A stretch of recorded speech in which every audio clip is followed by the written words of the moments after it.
Nah, latar belakang dari presentasi kali ini yaitu mengenai komposisi kimia batuan sangat penting dalam ilmu geologi dan kimia bumi untuk memahami proses pembentukan batuan, kondisi lingkungan geologi, serta evolusi kerak bumi dari waktu ke waktu. Nah, pada presentasi ini, batuan yang dibahas itu ada dua, yaitu batuan sedimen dan batuan metamorf. Batuan sedimen terbentuk dari proses pengendapan material hasil pelapukan batuan sebelumnya yang kemudian mengalami pemadatan dan sementasi. Komposisi kimia batuan sedimen sangat bervariasi tergantung pada sumber material, kondisi lingkungan pengendapan, serta proses diagnosis setelah pengendapan. Nah, selanjutnya ada batuan metamorf. Batuan metamorf terbentuk dari perubahan batuan asal, baik batuan beku maupun batuan sedimen, yang mengalami tekanan dan temperatur tinggi di dalam kerak bumi tanpa mengalami peleburan sempurna. Proses metamorfisme menyebabkan perubahan struktur mineral, tekstur, dan komposisi kimia batuan. Selanjutnya, batuan metamorf umumnya terkonsentrasi di zona tumbukan lempeng dan jalur pegunungan atau orogenesa. Pusat kelimpahan utamanya berada di Sulawesi Selatan melalui kompleks Bentimala yang kaya akan marmer, Luk-Ole di Kebumen, serta jalur pegunungan Jaya Wijaya di Papua. Jenis yang mendominasi meliputi sekis, gneiss, kuarsit, hingga filit. Jadi, keberadaan kedua jenis batuan ini adalah bukti kekayaan geologi Indonesia yang harus dikelola dengan bijak. Lalu bagaimana dengan kelimpahannya? Di Indonesia, batuan sedimen sangat melimpah karena kita memiliki lebih dari 60 cekungan sedimen akibat aktivitas tektonik yang sangat intens. Beberapa cekungan bahkan memiliki ketebalan lapisan melebihi 10.000 meter. Lokasi utamanya mencakup cekungan Sumatera, Jawa Barat, cekungan Kutai di Kalimantan, hingga cekungan Papua. Dengan jenis dominan seperti batu pasir, serpih, dan batu kapur.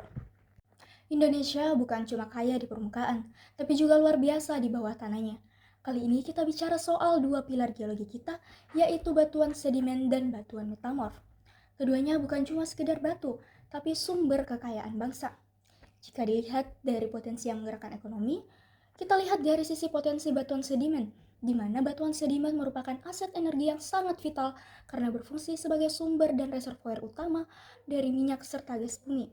Selain itu, batuan ini adalah akuifer utama untuk cadangan air bersih dan endapan mineral seperti emas serta titanium.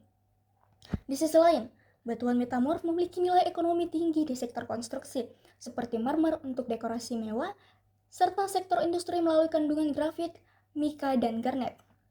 Proses mineralisasinya juga menjadi target utama dalam eksplorasi logam mulia. Baik, sebelumnya perkenalkan nama saya Fani Andini Putri dengan akhiran NIM 054. Nah, jadi saya di sini akan menjelaskan mengenai pemanfaatan batuan, di mana batuan ini merupakan sumber daya alam yang banyak sekali dimanfaatkan dalam berbagai bidang kehidupan manusia seperti bidang industri dan juga bidang pembangunan. Nah, melalui proses penambangan dan juga pengolahan, batuan itu dapat diubah menjadi bahan bangunan ataupun bahan-bahan yang berguna bagi kehidupan manusia seperti yang saya sebutkan tadi, bahan bangunan ataupun bahan yang dapat dimanfaatkan di berbagai industri, kemudian bahan yang dapat menghasilkan minyak sehingga dapat menjadi sumber energi yang penting bagi kehidupan manusia. Nah, kemudian ada pemanfaatan batuan sedimen. Jadi batuan sedimen itu merupakan batuan yang terbentuk dari pengendapan material yang berlangsung dalam waktu yang sangat lama. Jadi batuan ini itu dapat memiliki berbagai macam manfaat dalam kehidupan sehari-hari, seperti dia itu biasanya dimanfaatkan dalam industri semen. Nah, jadi batuan sedimen yang dimanfaatkan dalam industri semen ini adalah batuan kapur. Jadi dia itu merupakan bahan yang digunakan sebagai bahan utama dalam pembuatan semen. Kemudian yang kedua ada bahan bangunan. Jadi contohnya itu batu pasir ataupun batu kapur yang biasanya itu digunakan dalam pembuatan bahan bangunan seperti pembuatan dinding, pembuatan pondasi ataupun pembuatan berbagai bahan konstruksi lainnya. Kemudian yang ketiga ada reservoir minyak bumi, di mana beberapa batuan sedimen seperti batu pasir itu dapat menghasilkan minyak dan juga gas bumi sehingga dia dapat menjadi sumber energi yang penting bagi kehidupan manusia. Kemudian ada pemanfaatan batuan metamorf, di mana batuan metamorf ini merupakan batuan yang terbentuk dari perubahan batuan yang sebelumnya akibat adanya tekanan dan juga suhu yang tinggi di dalam bumi. Adapun pemanfaatan dari batuan metamorf itu dapat digunakan untuk pembuatan marmer, untuk lantai dan juga dinding, di mana marmer itu memiliki tampilan yang indah sehingga dia itu sering digunakan untuk sebagai bahan dekorasi bangunan. Lalu dia juga dapat digunakan sebagai batu tulis untuk atap, di mana batu tulis ini kan bersifat kuat dan juga dia tahan terhadap cuaca, sehingga dia dapat digunakan sebagai bahan penutup atap rumah. Nah, baik, selanjutnya ada proses pengolahan batuan. Jadi sebelum batuan ini banyak dimanfaatkan untuk kebutuhan manusia, batuan ini mengalami beberapa proses pengolahan terlebih dahulu. Adapun proses pengolahannya yang pertama yaitu ada proses penambangan. Nah, proses penambangan ini merupakan proses pengambilan batuan dari dalam bumi ataupun dari lokasi tambang. Kemudian yang kedua ada proses pemotongan. Jadi batuan itu dipotong sesuai ukuran dan juga bentuk yang dibutuhkan.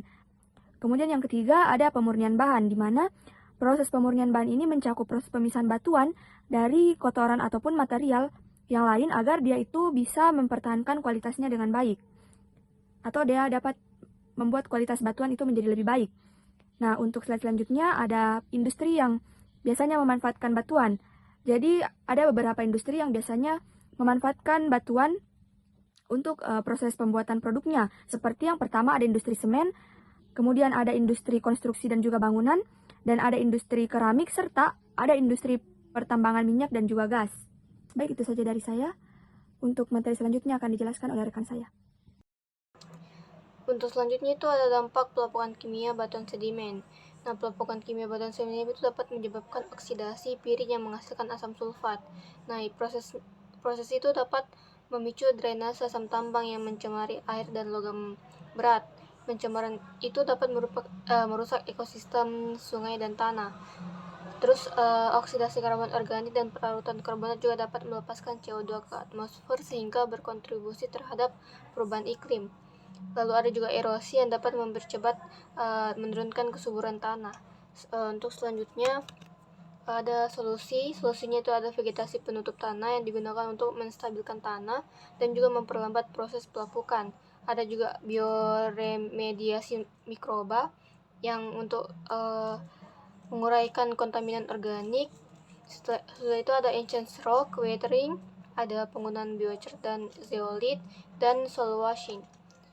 Lalu ada dampak pelapukan kimia batuan metamorf yang dimana itu seperti granit dan gneiss yang dapat menyebabkan oksidasi besi yang membentuk karat.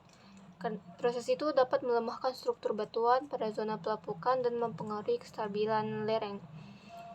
Pelapukan itu juga berkontribusi pada siklus karbon melalui pelepasan CO2. Lalu untuk contohnya itu ada alternasi kimia. Lalu untuk solusinya itu ada rekayasa geoteknik seperti soil nailing yang terlihat pada gambar. Lalu ada enhanced rock, terus ada dikombinasikan juga sebagai bioremediasi mikroba yang dimana untuk memastikan pengolahan lingkungan yang efektif. Baik, itu saja.